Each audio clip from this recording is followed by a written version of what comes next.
Hi hello friends, அனைவருக்கும் வணக்கம். எல்லோரும் எப்படி இருக்கீங்க? ரொம்பவே நல்லா இருப்பீங்கன்னு நினைக்கிறேன். இன்றைக்கி நம்மளோட வியூவர்ஸ் கிச்சனில் என்ன ரெசிபி பார்க்க போகிறோம் அப்படின்னா, வாழைப்பூ பிரியாணி தான் பார்க்க போகிறோம். இது வந்து ரொம்பவே உடம்புக்கு சத்தாகவும் ரொம்ப ஹெல்த்தியாகவும் இருக்கும். பிரியாணினாலே குழந்தைங்க நல்லா சாப்பிடுவாங்க. ஸோ வாழைப்பூ சாப்பிடாத குழந்தைங்க கூட இந்த பிரியாணி நீங்கள் செஞ்சு கொடுக்கலாம். வாங்க எப்படி செய்கிறதுன்னு பார்க்கலாம். இந்த வாழைப்பூ பிரியாணி செய்கிறதுக்கு வாழைப்பூவை வந்து ஃபஸ்ட்டு எப்படி க்ளீன் பண்ணுறதுன்னு பார்த்துடலாம்.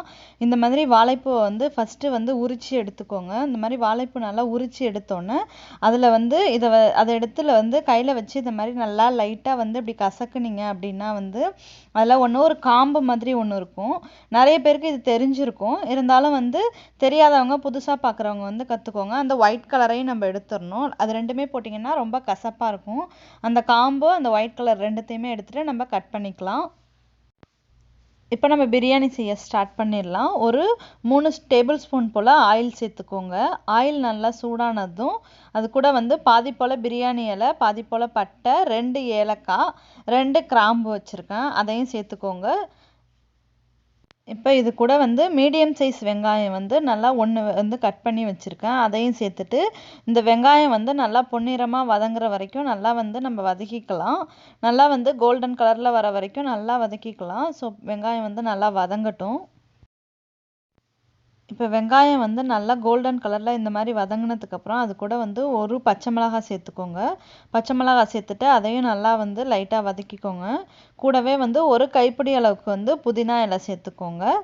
கூடவே வந்து ஒரு கைப்பிடி அளவுக்கு வந்து கொத்தமல்லி இலை சேர்த்துட்டு இதோட பச்சை வாசனை போகிற அளவுக்கு 1 நிமிஷம் போல் நல்லா வதக்கிக்கலாம். இப்போ புதினா கொத்தமல்லி ரெண்டுமே ஓரளவு நல்லா வதங்கினதுக்கப்புறம் அது கூட வந்து ஒரு பாதி போல் தக்காளி கட் பண்ணி வச்சுருக்கேன், அதையும் சேர்த்துட்டு தக்காளியும் நல்லா வதங்கட்டும். ஒரு அரை டீஸ்பூன் போல் உப்பு சேர்த்துக்கோங்க. இப்போ வெங்காயம் தக்காளி எல்லாமே வந்து நல்லா வதங்கிருச்சு. இது கூட வந்து இப்போ 1 டேபிள் ஸ்பூன் அளவுக்கு வந்து இஞ்சி பூண்டு விழுது சேர்த்துக்கோங்க. இஞ்சி பூண்டு விழுது வந்து நான் எப்பொழுதுமே வெங்காயம் தக்காளி வதங்கினதுக்கு அப்புறம் தான் பிரியாணிக்கு சேர்ப்பேன். அப்போ தான் வந்து ஒரு மாதிரி தீஞ்சு போகாமல் இருக்கும். அடுத்து 1 கப் அளவுக்கு ஒரு வாழைப்பூவில் வந்து கிட்டத்தட்ட 3/4 நான் வந்து வாழைப்பூ எடுத்துட்டேன். 3/4 வாழைப்பூ வந்து 2 பீஸாக இந்த மாதிரி அந்த க்ளீன் பண்ணிவிட்டு 2 பீஸாக கட் பண்ணி வச்சுருக்கேன். கட் பண்ணி நல்லா வாஷ் பண்ணி வச்சுருக்கேன். அதையும் சேர்த்து நல்லா ஒரு வாட்டி கலந்துக்கலாம். இப்போ வாழைப்பூ வந்து நல்லா மிக்ஸ் ஆனதுக்கப்புறம் இதில் வந்து 1 டேபிள் ஸ்பூன் அளவுக்கு வந்து மிளகாத்தூள் சேர்த்துக்கோங்க. கூடவே 1 டேபிள் ஸ்பூன் அளவுக்கு வந்து கரம் மசாலா சேர்த்துக்கோங்க. சேர்த்துட்டு இதை வந்து ஒரு வாட்டி நல்லா கலந்துக்கோங்க. மசாலா வந்து நல்லா வாழைப்பூவில் மிக்ஸ் ஆகிற அளவுக்கு கலந்துக்கலாம். கூடவே வந்து ஒரு அரை டேபிள் ஸ்பூன் அளவுக்கு வந்து மஞ்சத்தூள் சேர்த்துக்கலாம். அடுத்து நான் வந்து 1 கப் அளவுக்கு தேங்காவும் 10 போல் முந்திரியையும் வந்து நல்லா அரைச்சி வச்சுருக்கேன். நல்ல பேஸ்ட்டாக அரைச்சி வச்சுருக்கேன். அதில் வந்து ஒரு 2 டேபிள் ஸ்பூன் சேர்த்துக்கோங்க. அப்போ அந்த வாழைப்பூவோட கசப்புத்தன்மை இருக்காது, நல்ல டேஸ்ட்டாக இருக்கும் பிரியாணி. கூடவே 2 டேபிள் ஸ்பூன் அளவுக்கு தயிர் எடுத்திருக்கேன், அதையும் சேர்த்துட்டு இந்த பேஸ்ட்டும் அந்த தயிரும் வந்து வாழைப்பூவில் நல்லா மிக்ஸ் ஆகிற அளவுக்கு நல்லா கலந்து விட்டுருங்க. இப்போ தேவையான அளவு நம்ம உப்பு சேர்த்துக்கலாம். இந்த மசாலா வந்து நல்லா கொதிச்சு வரட்டும். இந்த மசாலா வந்து இப்போ நல்லா வெந்து வந்துருச்சு. இப்போ நம்ம தண்ணி சேர்த்துடலாம். நான் 1.5 கிளாஸ் வந்து பாஸ்மதி ரைஸ் எடுத்திருக்கேன், அதுக்கு வந்து 3 கிளாஸ் அளவுக்கு தண்ணி சேர்த்துருக்கேன்.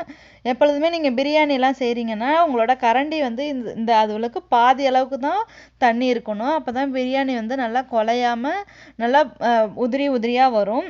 நீங்கள் அதிகமாக போயிடுச்சுன்னா தண்ணியை எடுத்துருங்க. நான் வந்து 1.5 கிளாஸ் பாஸ்மதி ரைஸ்க்கு 3 கிளாஸ் சேர்த்துருக்கேன். இப்போ மூடி வச்சு தண்ணி வந்து நல்லா கொதிச்சு வரட்டும். அதுக்கப்புறம் நம்ம வந்து அரிசியை ஆட் பண்ணிக்கலாம். நான் 1.5 கிளாஸ் அரிசியை வந்து ஆல்ரெடி ஊற வச்சு வச்சுட்டேன். இப்போ தண்ணி நல்லா கொதிச்சதுக்கப்புறம் அது கூட வந்து நம்ம ஊற வச்சுருக்க அரிசியை வந்து சேர்த்துக்கலாம். ஊற வச்சுருக்க அரிசியை நான் நல்லா கழுவிட்டு தண்ணியை நல்லா ஃபுல்லாக வடிச்சிட்டு தான் வந்து அரிசியை சேர்த்துருக்கேன். நம்ம தேவையான அளவு ஆல்ரெடி தண்ணி சேர்த்ததுனால ஃபுல்லாக வடிச்சிட்டு தண்ணியை சேர்த்துக்கோங்க. அப்போ தான் வந்து பிரியாணி வந்து உதிரி உதிரியாக வரும். ஒரு வாட்டி ரொம்ப கலந்துடாதீங்க, உடஞ்சிரும் பிரியாணி அரிசி. ஸோ லைட்டாக ஒரு வாட்டி இப்படி கலந்துட்டு மூடி வச்சுருங்க. இப்போ நம்ம மூடி வச்சிடலாம். குக்கரை மூடி வச்சுட்டு ஒரு விசில் வரைக்கும் வேக விடுங்க. பாஸ்மதி ரைஸ் வந்து ஆல்ரெடி ஊறி இருக்கிறதுனால ஒரு விசில் விட்டாலே போதும். ஒரு விசில் விட்டதுக்கப்புறம் வந்து அந்த ஹீட்லேருந்து கொஞ்சம் நகர்த்தி வச்சுருங்க. அப்போ தான் வந்து பிரியாணி வந்து கீழே அடி பிடிக்காம நல்லா உதிரி உதிரியாக வரும். ஒரு விசில் வந்துருச்சு. நான் வந்து கேஸை ஆஃப் பண்ணி நகர்த்தி வச்சுட்டேன். இப்போ ப்ரெஷர்லாம் போயிடுச்சு. நம்ம ஓப்பன் பண்ணி பார்க்கலாம். பாருங்கள், சூப்பரான வாழைப்பூ பிரியாணி வந்து ரெடி ஆயிடுச்சு. இப்போ இது ஒரு வாட்டி நல்லா கலந்து விட்டுறலாம். பாருங்க நல்லா வந்து ரைஸ் வந்து குழையவே இல்ல. நல்லா உதிரி உதிரியா வந்திருக்கு. நல்லா வந்து இந்த வாழைப்பூ பிரியாணி ரொம்ப டேஸ்ட்டாவும் இருக்கும். நல்லாவும் இருக்கும். நீங்களும் கண்டிப்பா அந்த வாழைப்பூ பிரியாணிய உங்க வீட்ல ட்ரை பண்ணி பார்த்துட்டு, உங்களோட கருத்துக்கள நம்மளோட சேனல் கமெண்ட்ல ஷேர் பண்ணுங்க. இந்த வீடியோ உங்களுக்கு பிடிச்சிருந்ததுன்னா, நம்மளோட சேனலுக்கு சப்ஸ்கிரைப் பண்ணுங்க. கூடவே பெல் ஐகானை கிளிக் பண்ணிக்கோங்க. மீண்டும் ஒரு சுவையான சமையலுடன் அடுத்த வீடியோவில் சந்திப்போம்.